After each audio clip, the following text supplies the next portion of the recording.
The maesters tell us that Aegon came to Westeros with fire and blood, and hammered 6 kingdoms into one.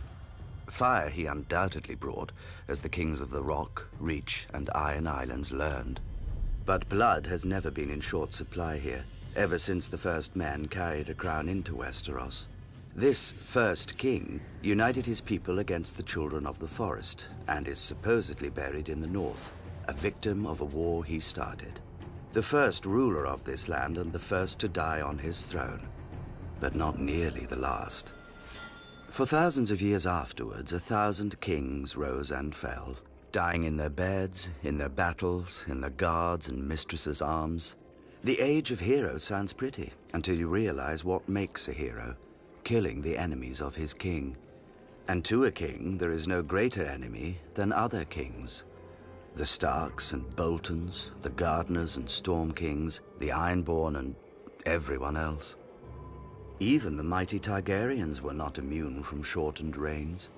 Aegon's own son, Maegor the Cruel, was killed by the very Iron Throne his father had forged, if you believe the tales.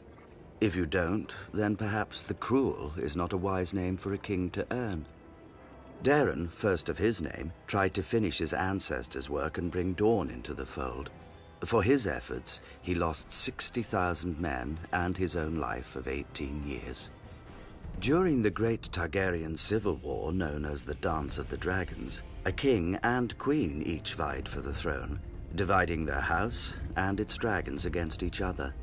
Eventually, the queen was fed to her rival's dragon while her son watched, and the victorious king soon died of his own wounds.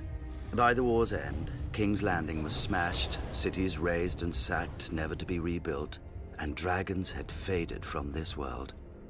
Decades later, Aegon the Unworthy legitimized all his bastards on his deathbed.